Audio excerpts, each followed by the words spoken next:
नमस्कार, मैं हूं मनोज सैनी और हमारी खास पेशकश बहस गरम है में आपका स्वागत है। और आज जिस मुद्दे पर बहस गरम होने वाली है वो है चुनाव की सियासत। 2023 में मध्य प्रदेश और 2024 में देश में चुनाव होना है। सियासी पार्टियां अपने अपने समीकरण बढ़ाने में लग गई। सबसे बड़ी चिंता है विपक्ष को अपनी ताकत का एहसास कराने का, जिसकी कोशिश बुधवार को कांग्रेस के राष्ट्रीय अध्यक्ष के बंगले पर दिखी। लेकिन जब विपक्ष ने एकजुटता के लिए एक कदम आगे बढ़ाया तो बहस गर्मा गई। जरा इस खबर को देखिए तो आपको समझ आएगा। 2024 से पहले विपक्ष का प्रयास, अब की बार जीत की आस। पक्ष बोला, मजबूरी में दिखा रहे विश्वास। 2024 के आम चुनाव में अभी वक्त है, लेकिन अभी से विपक्षी दल मोदी को घेरने की तैयारी में जुट गए हैं। बुधवार को कांग्रेस अध्यक्ष खड़गे के बुलावे पर नीतीश कुमार समेत सभी नेताओं ने एकजुटता दिखाने की कोशिश की, जिस पर बीजेपी ने चुटकी लेते हुए सभी की तुलना वन्य प्राणियों से कर डाली। सियार, हिरन, लोमड़ी, अन्य इस तरह के जो भी जानवर एक घाट पर पानी पी रहे हों तो ये मान लेना चाहिए कि दूसरे घाट पर शेर है।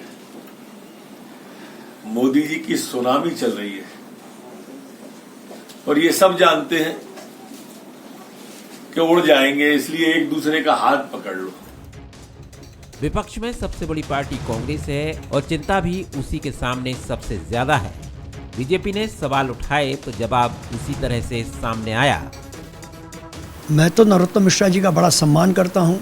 वे बड़े विद्वान व्यक्ति हैं।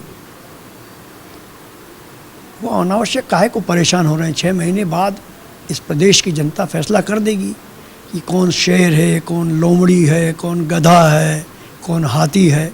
खामोखा काहे को चिंतित हो रहे हैं। भाषाई मर्यादा का राजनीति में पक्षधर हूँ मैं, उसका पालन सभी दलों को करना चाहिए। मगर मैं इस टिप्पणी पर नरोत्तम जी की विद्वता को सलाम करूँगा। बीजेपी मोदी के भरोसे 2023 और 24 में एक बार फिर जीत को आसान करना चाहती है और उसी को मुद्दा बनाकर नई सियासत गढ़ने की तैयारी में है। लेकिन बड़ा सवाल ये है कि क्या जनता विपक्ष की एकजुटता पर विश्वास कर पाएगी। मनोज सैनी, बंसल न्यूज, भोपाल। चलिए, तो विपक्ष की एकजुटता कैसे होगी, क्या विपक्ष आगे बढ़ेगा? एक तस्वीर कल दिखाई दी जब नीतीश कुमार जैसे लोग भी वहां पहुंचे, लेकिन केजरीवाल, ममता बनर्जी, ये वो लोग सब हैं जो किनारा करते नजर आए। अब सवाल यही है कि कैसे विपक्ष एकजुट होगा।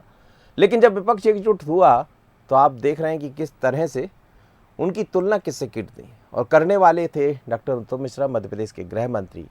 इसे कैसा देखा जाए? क्या विपक्ष की एकजुटता से सरकार यानी बीजेपी चिंतित है या कुछ और मानकर चल रही? लेकिन ये भी सच है कि मोदी वर्सेस ऑल।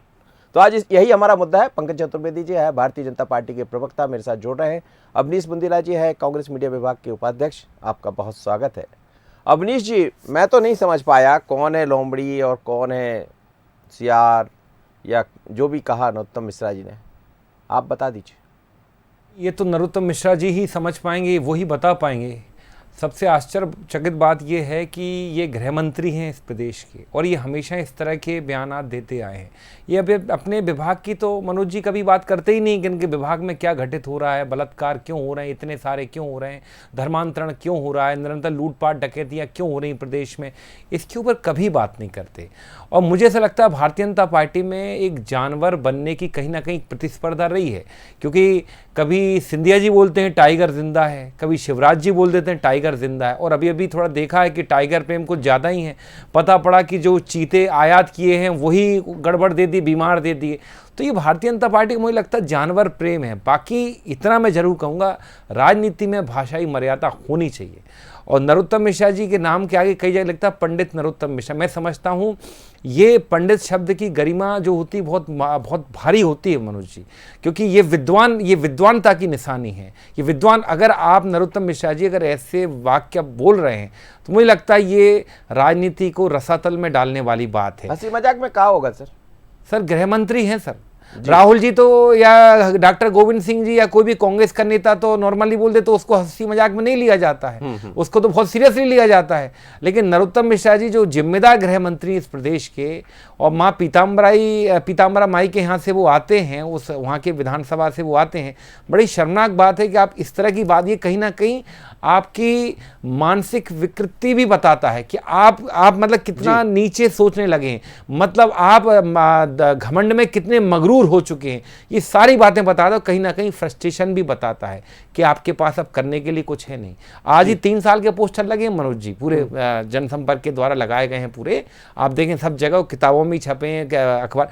मतलब ये वो सरकार है कि जो 15 साल की बात नहीं करती, मतलब ये मान चुकी कि 15 साल हाँ हमारे कलंकित साल थे, 15 साल हमारे भ्रष्ट और असफल साल थे, कि 3 साल की बात करती है। तो साहब उसका गृह मंत्री भी ऐसी बात करेगा, मतलब मूल बात आपको करना ही नहीं है, आपको अपने विभाग की आपको जिम्मेदारी वाली बात करना वो बातें हैं जिनसे आप सुर्खियों में जाएं। पंकज जी समझ लेता हूँ, टीवी पर चल जाए। आप बता दीजिए पंकज जी वो कौन है, वो मतलब बयान में तो ऐसा दिखाई दिया, लोमड़ी, सियार, क्या क्या नाम भी याद नहीं आ रहा है, उन्होंने बहुत सारे नाम ले दिए, उनका बहुत बड़ा है, मतलब बोलने का तरीका बड़ा अलग है। पर आप बता दीजिए किसको बोल रहे थे जी पंकज जी? मेरी आवाज आ रही है? हाँ जी बोलिएगा बोलिएगा। मैंने कहा सबसे पहले अवनीश जी को बधाई के उपाध्यक्ष बन के डिबेट में पहली बार बैठे हैं मेरे साथ, तो बहुत बधाई उनको, धन्यवाद और भाई, धन्यवाद उनको जी जी। और मेरा इतना सा निवेदन है सर कि कांग्रेस पार्टी को जरूर अपना आकलन करना चाहिए कि नरोत्तम जी ने क्या कहा। और जहां तक विषय, तो कांग्रेस पार्टी मध्य प्रदेश 2003, मध्य प्रदेश 2023, 20 सालों की बात कर रही है, जिसमें 15 महीने का अल्प विराम था, एक भ्रष्टाचारी सरकार आई थी, आकर चली गई थी, और सबने उस सरकार का हाथ देखा किस प्रकार से सरकार आई और गई। और कांग्रेस को पूरा अधिकार है कि आप अपनी तैयारी करें, चुनाव मैदान में आए जी। जहाँ तक नरोत्तम जी ने जो कहा, मनोज जी, हमारे बहुत सारी मुहावरे, कहावतें, उपमाएं चलती हैं। बिल्ली के गले में घंटी कौन बांधेगा, खिसियानी बिल्ली खंबा नोचे, 900 चूहे खा के बिल्ली हज को चली, भीगी बिल्ली बन जाना। अब ये अब आप देखिए ना, ये भी इत्तेफाक है, आप भी ऐसी कहावतें लेकर आए जो सब पता नहीं कहाँ फिट बैठ रही। जी सर सुन तो लीजिए सर, मैं तो बता रहा हूँ सर कि ये पशु पक्षियों की कहावतें हैं। हाथी चले बाजार, श्वान भौं के हजार, वो दूसरा शब्द करना उचित नहीं लगता, अपना उल्लू सीधा करना। तो सर ढेर सारी कहावतें हैं। आपने पूरी जितनी कहावतें लिख के रख ली सर, आप देखिए, और वो भी सब मिली जुली है सर। नहीं लिखी नहीं सर, ये याद है सर, ये इनका उपयोग होता है, और सब अवनीश जी को भी याद होंगी जी जी। इन कहावतों का प्रयोग हम सब करते हैं। अगली आप तैयार रहिए, वो भी सुनाने वाले जी। कोई दिक्कत नहीं है।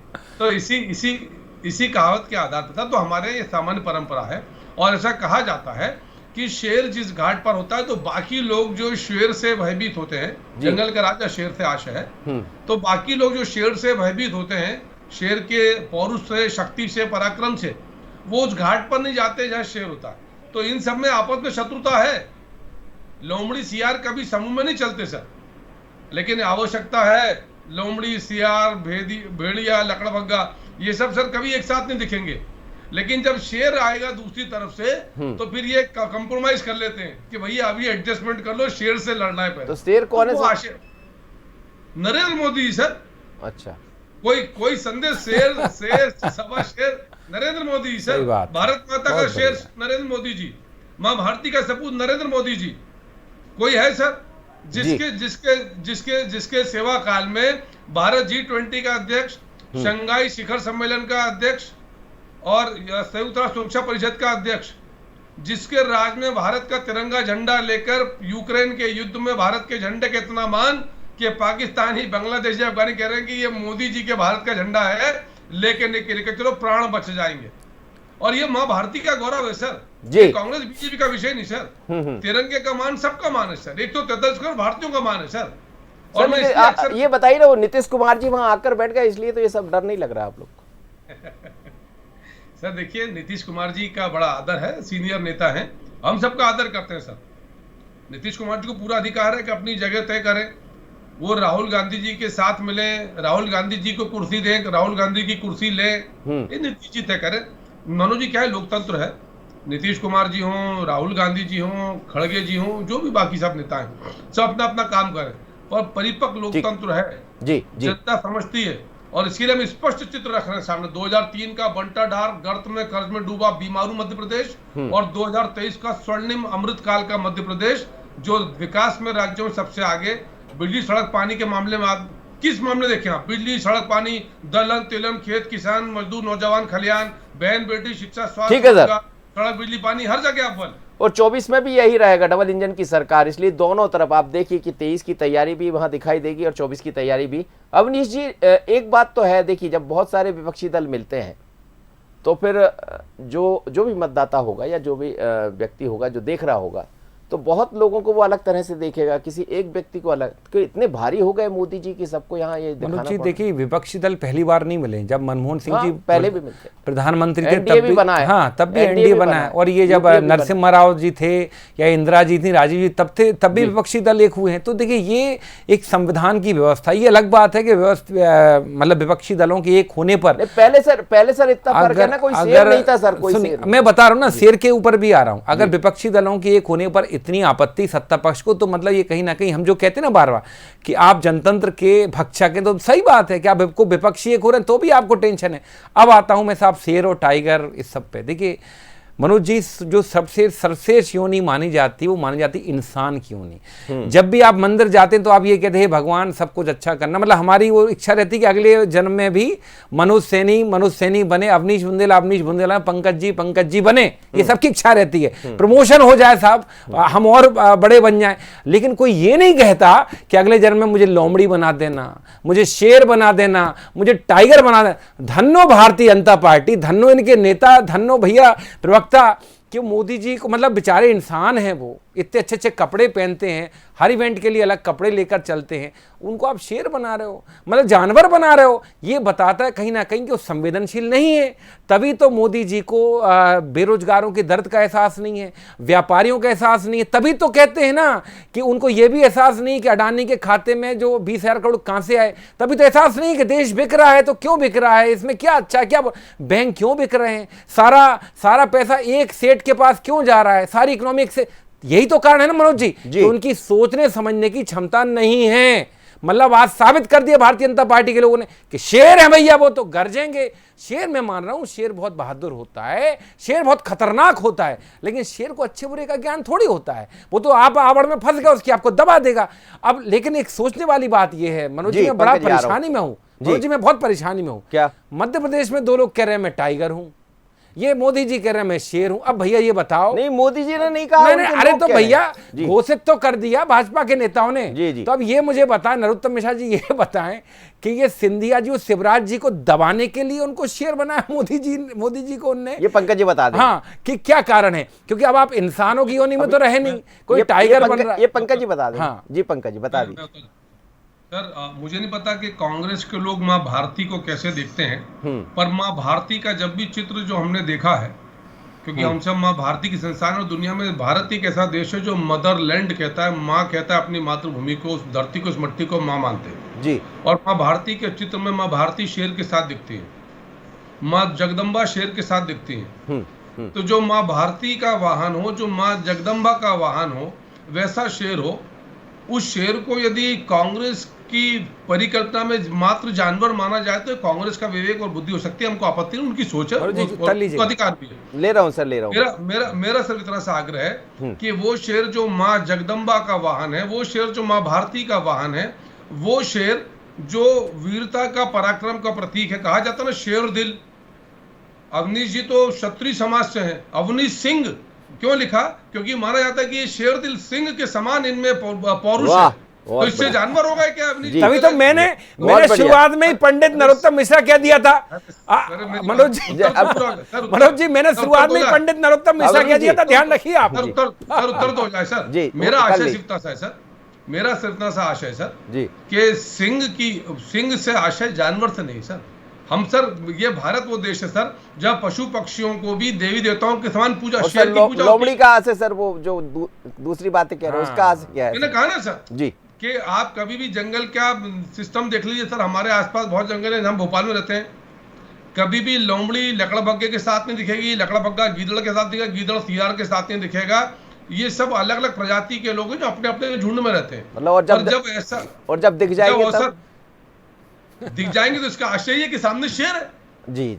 ऐसी स्थिति है कि इन सब का बल मिलाकर भी उस बल का सामना नहीं कर सकता, तो सब इकट्ठे हैं और आपस में जब भी अवसर मिलेगा सर जी ये जैसे ही शेर के भाई से मुक्त होंगे ये आपस में संघर्ष शुरू कर देंगे जैसे अब तक करते आए हैं, वो स्थिति है सर। तो इधर शेर से आशय जानवर से नहीं है सर जी, शेर सिंह से आशय ये है सर। एक उपाधि है अवनीश जी, जैसे उन्होंने उपाधि कहा सर। अवनीश सिंह, अवनीश सिंह, सिंह मुझे मतलब मालूम शेर। था। अब मैं तो ये मानता हूं कि पंकज जी भले ही उस पार्टी में चले, लेकिन मेरे उनके मन के तार कितने जुड़े हैं। आप देखो कि मैंने पंडित नरोत्तम मिश्रा का तो उन्होंने अवनीश सिंह, देखिए वही तो बात है, मन के तार जुड़े सर, उन्होंने आपको भी शेर बना दिया। हम शेर बता रहे हैं आपको, आदर कर रहे हैं आपका कि जो लेगेसी मतलब जो आपके नाम के साथ चलती है उसका आपको कहीं ना कहीं उसका सम्मान रखना चाहिए। नरोत्तम मिश्रा, पंडित नरोत्तम मिश्रा विद्वान, और मैंने वो भी कहा कि दतिया से आते हैं, तो कहीं ना कहीं वो आपको उसका कम से कम उस बात का रखना चाहिए सम्मान। बाकी मैं एक बात बताऊंगा, देखिए माँ दुर्गा के साथ शेर है, संतोषी माँ के, तो वो एक अलग विषय है, लेकिन फिर भी देखिए जो शेर है वो इंसान की होनी तो नहीं है मनोज जी, इसको तो कोई नकार नहीं सकता। देखिए हम घरों में तो शेर नहीं पालते ना, शेर की जगह आज भी कहाँ है, जंगल में है या चिड़ियाघर में कहाँ है, क्योंकि कहीं ना कहीं वो उसमें सोचने समझने की क्षमता। देखिए भगवान से आप तुलना मत करिए, भगवान तो शेर की भी मनुस्थिति पढ़ सकते हैं, माता रानी तो, देखिए उनकी हम बात ना करें। लेकिन एक बात और, अगर कहावतों का देश है तो मुझे मालूम कहावतें तो बहुत हैं, मोदी जी ने भी काफ़ी कहावतें बोली हैं कि 50 करोड़ की गर्लफ्रेंड, लड़की अचार बेचेगी तो ज़्यादा अच्छा बिकेगा। कैलाश विजयवर्गीय जी अभी कह रहे थे कैसी गुस्सा आती है कि महिला में 4 तमाचे लगाऊं, ये भी कहा था एक पत्रकार से कि तुम्हारी हैसियत क्या है। तो कहने का मतलब अगर कहावतों की बात करें और इनकी बात करें तो मैं कहता हूं ये अपने सब समाज में नहीं चलती हैं, तो कहीं ना कहीं आपको फैक्ट पर बात करनी होगी। सर फैक्ट क्या है आप बताइए। विपक्षी एकजुटता जो कल बैठक हुई है, क्या इस विपक्षी देखिए मैंने पहले भी चलते मैंने इतनी बड़ी चिंता है आपकी पार्टी के मैंने पहले भी निवेदन मोदी भारी दिखाई दे रहे। मनोज जी हमने पहले भी निवेदन किया आपसे कि विपक्ष की एकता पहले भी होती आई है, लेकिन कभी इस तरह के बयान नहीं दी गए। और मैं वही बात याद दिलाऊं, 2013 के चुनाव में शिवराज जी ने भी शब्द उपयोग किए थे, चूहा, धतेरे, सांप, मेंढक, ये सब वो भी कह चुके हैं। बेसिकली भारतीय जनता पार्टी के कल्चर में फ्रस्ट्रेशन है, वो अपनी हार अब स्वीकार नहीं कर पाते। जैसे ही उनको लगता है उनकी हार नज़दीक है, डर होता है, तो वो तुरंत या तो धार्मिक बातें फैलाते हैं, मतलब विकास की कहीं बात नहीं करते हैं। विकास की बात करना चाहिए आपको कि भाई ये शिक्षा कर्मियों की नियुक्तियां क्यों नहीं हो रही हैं, 1.25 लाख पद खाली हैं। पुलिस विभाग की बात करें 1 लाख पद खाली सर, यही तो विपक्ष को भी करना पड़ेगा ना। हम यही कर रहे हैं ना, हम ये बात कर बैठक हुई, यही तो करना पड़ेगा कि विपक्ष विकास के मुद्दों पर क्या लेकर आ गए। नरेंद्र मोदी का सामना करना है तो फिर क्या होगा। मनोज जी हम यही सब बातें तो कर रहे हैं, ये बातें कर रहे हैं, तो ये हमको आज जानवर बना रहे हैं। यही तो मैं बात कह रहा हूं ना कि आपको सत्य बहुत कड़वा लगता है। भाजपा की समस्या है कि सत्य को पचा नहीं सकते वो, उनको, क्योंकि हमेशा इवेंटों वाली पार्टी है, हमेशा बड़े बड़े ये नौटंकी चलते रहते हैं, और ये जनता की समस्याओं से कोसों दूर हैं। आज विपक्ष अगर महंगाई की, बेरोजगारी की बात कर रहा है तो हम इनको जानवर लग रहे हैं। भैया अगर आपको नरोत्तम मिश्रा से निवेदन करते हैं, हम जनता की जन समस्याओं की बात को उठाते रहेंगे। अगर आगे जाके आप हमको कर लिया है कि और भी निचला दर्जा देना चाहें, आप हमको श्वान भी कहें तो हमें स्वीकार है, क्योंकि हम तो जनता के लिए श्वान हैं, हम तो जनता के लिए बात करेंगे। आप कुछ भी कहें हमको, जनता देख रही है। पंकज जी, उन्होंने तय कर लिया कि चाहे वो अडानी का मुद्दा हो, महंगाई हो, वो सब विपक्ष लेकर आएगा, और जब ही तो मोदी जी को घेर पाएंगे। देखिए करना चाहिए ना सर, हाँ, हमको क्या आपत्ति है। अभी अडानी जी का कल स्पष्टीकरण था उनके मीडिया ग्रुप का अखबार में कि विपक्ष की तरफ से राहुल गांधी जी कह रहे हैं कि 20,000 करोड़ रुपए कहां से आए। उन्होंने हिसाब दिया है अपने दोस्त ने दिए। करोड़ नहीं सर, 23,000 करोड़ के उन्होंने अपने शेयर बेचे जी, और 20,000 करोड़ रुपए उसमें से लगा, 3,000 करोड़ रुपए कहीं और निवेश किए। और उन्होंने जो उनका स्टेटमेंट था सारे अखबार में छपा था कि भाई साहब ये 23,000 करोड़ में से 20,000 करोड़ लगाए थे, और पूरा ट्रांसपेरेंट ब्लैक एंड व्हाइट में हिसाब। भाई छोटी राशि थोड़ी मनोज जी, 23-20,000 करोड़ रुपए छोटी राशि सर, कोई 20 रुपए थोड़ी कि किसी ने नगद दिए लेकर रख लिए जी। प्रॉपर उसकी अकाउंटिंग है, हर बुक्स में उसका हिसाब किताब है। तो फिर भी यदि राहुल गांधी जी को लगता है तो जाए। इसके पहले उन्होंने राफेल के मामले पे मुंह की खाई थी, क्या हुआ कि सुप्रीम कोर्ट में माफी मांगनी पड़ी, आरएसएस के मामले पे क्षमा याचना करनी पड़ी। तो राहुल गांधी जी आदतन मानहानि करने के अभ्यस्त हो चुके हैं, और फिर उनको अभी सबसे कड़ी अधिकतम सजा 2 साल की वो मिली, जबकि उनको क्षमा याचना का अवसर था। उन्होंने माफी नहीं मांगी, जबकि 2 बार माफी मांग चुके थे। और नाभा जेल से माफी मांगने का इतिहास रहा उनके पूर्वजों का, लेकिन ये उनका विषय, वो क्या करते क्या नहीं करते। मध्य प्रदेश की बात करें तो 19.76% की विकास दर, 28,000 सबसे अधिक।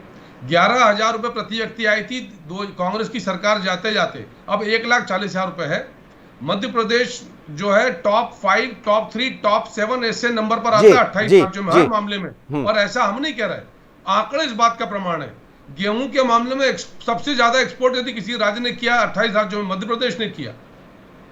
पिछले साल 1.25 लाख करोड़ रुपए की राशि किसानों को दी केंद्र की राज्य की अलग अलग योजनाओं में। किसानों को डिफॉल्टर कर दिया था, इनकी झूठे कर्ज माफी के वादे ने उनका ब्याज माफ किया, डिफॉल्टर के उससे मुक्त किया। अब 2 एकड़ से छोटा किसान है उसका भी हम प्रीमियम भरेंगे ताकि फसल बीमा का लाभ मिले, जिसका 90% सरकार भरती है। पैसा एक्ट के प्रावधान लागू किए, 27% ओबीसी का आरक्षण, 10% ईडब्ल्यूएस का आरक्षण। इसीलिए तो जनता बार बार सेवा का अवसर देती है कि सबका साथ, सबका विकास, सबका विश्वास और सबका प्रयास। और इसीलिए शेर बन गए मोदी जी। समझ रहे हैं आप अमरीश बुंदेला जी? यही बात अब देखिए घूम फिर के वहीं आ गई कि उन्होंने इतना काम कर दिया है शिवराज और मोदी यानी डबल इंजन की सरकार ने कि बार बार आप सबको एक होना पड़ता है। एक होना लोकतंत्र में सबको बात है। एनडीए को भी हमने देखा है, यूपीए को भी हमने देखा, वर्तमान जो यूपीए की नई यूपीए की तैयारी वो भी हम देख रहे हैं। लेकिन उसमें न केजरीवाल दिखाई दे रहे हैं, न ममता बनर्जी नजर आ रही है। शरद पवार कई बार अपने बयान बदल देते हैं, कभी कुछ कभी वो कहते हैं जेपीसी बनना चाहिए, कभी कहते हैं नहीं बनना चाहिए। ऐसे में विपक्ष बढ़ेगा कैसे? देखिए, चाहे 4 लोग हों या 10 लोग हों, लेकिन इस देश का संविधान ये कहता है विरोध प्रदर्शन करने के लिए आप अकेले ही काफ़ी हैं।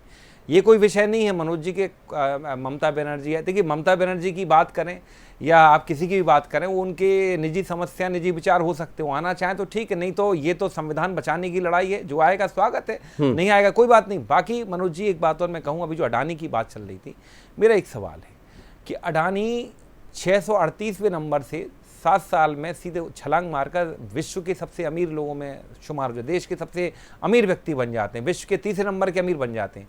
अच्छी बात है जी, लेकिन मुझे बताएं, जब जो अमीर बनता है तो उसकी टैक्स देने की लायबिलिटी भी बनती है। मनोज जी, अगर आप ही मान लो 10 लाख रुपए कमा लें, इस साल 10 कमाए, अगले साल 20 कमाए, तो मनोज जी आपको टैक्स भरना पड़ेगा। तो जब अडानी जब सबसे अमीर व्यक्ति बनता है, टैक्स देने के मामले में वो देश में 17वें नंबर पर क्यों रहता? पहली बात। और सबसे बड़ी बात, सारे टेंडर, सारे ठेके अडानी की कंपनी को ही क्यों मिलते थे कि इसका आप कितने ही लाग लपेट कर लें, 20,000 करोड़। अब आपने एक नई बैलेंस शीट बनवा ली, यहाँ से कहीं से आपने अपनी कोई शेयर बेचना बता दिया, ये कर दिया, ठीक है भैया, आप हमें मालूम है ये सारे प्रावधान हैं, पहली बात। और दूसरी बात, जो विकास की बात हो रही मनोज जी, अगर ये प्रदेश स्वर्णिम होता, विकसित होता, तो 3 लाख करोड़ से ज़्यादा का आज कर्जा नहीं होता। निरंतर आप पर कर्जा बढ़ा, हर महीने आपको 5,000 करोड़ का कर्जा लेना पड़ रहा है। और आश्चर्य इस बात का है, नौकरियां मिल नहीं रही हैं, आपने सबको आउटसोर्स कर रखा है। अभी आपकी तैयारी के 65,000 लोगों को आप आउटसोर्स उन्हीं को नियुक्ति पद देने वाले हो, मतलब निरंतर आउटसोर्स पर काम कर रहे हैं। आप शिक्षा कर्मियों की नियुक्ति कर नहीं रहे, स्वास्थ्य विभाग में आप कर नहीं रहे। 2011 से आपने शिक्षा विभाग में नियुक्तियां नहीं की हैं, आप पुलिस विभाग में आप नियुक्तियां कर नहीं रहे। कि पैसा जा कहां रहा है? सड़कें आपकी ऐसी बन रही हैं कि एक बारिश भी नहीं झेल पा रही हैं, आपके बांध ऐसे बन रहे कि बनते बनते बांध बह जाते हैं। पैसा जा कहां रहा है? इनके इवेंटों में पैसा जा रहा है, इनके जो भंडारे हो रहे हैं उसमें पैसा जा रहा है। और भाजपा के पेट में दर्द हो तो होता रहे। नियुक्ति की बात करता हूं, कल प्रधानमंत्री ने उल्लेख किया, शायद कांग्रेस पूरे भारत में पंकज जी 68,000 नियुक्तियां, जहां मतलब करोड़ों लोग बेरोजगार है। पंकज जी, अगर 68,000 नियुक्ति करते हो तो क्या होगा? मतलब ये बताता है कि आप कितनी बुरी स्थिति में आपकी पार्टी के 140 करोड़ के देश में 68,000 नौकरियों का आप ढिंडोरा पीट रहे हैं। आज के अखबारों की प्रमुख खबर है। मैंने इसमें टोका नहीं मनोज जी, बोलिए। मैं मध्य प्रदेश की बात कर रहा हूँ। मध्य प्रदेश में खाली शिक्षकों की 60,000 भर्तियां करी सरकार ने पिछले 4 सालों में चुपचाप, जिसमें से 24 साल के अंत तक हो रही, जिसको प्रधानमंत्री संबोधित किया। 60,000 खाली शिक्षक, 35,000 सरकारी नौकरियां हो चुकी और 65,000 पद आउटसोर्स और संविदा से नहीं भरे जाएंगे, स्पष्ट किया सरकार ने। अक्टूबर तक 1 लाख नए नियमित सरकारी पदों का भर्तीकरण होना है, जिनमें से 35,000 हो चुके हैं, 24,000 से अधिक शिक्षक हैं। कल प्रधानमंत्री जी ने कहा खाली मध्य प्रदेश की बात करी है। भारत सरकार की रोजगार देने की आज 71,000 लोगों को रोजगार के प्रमाण पत्र जो अलग है। मैं मध्य प्रदेश की बात कर रहा हूँ।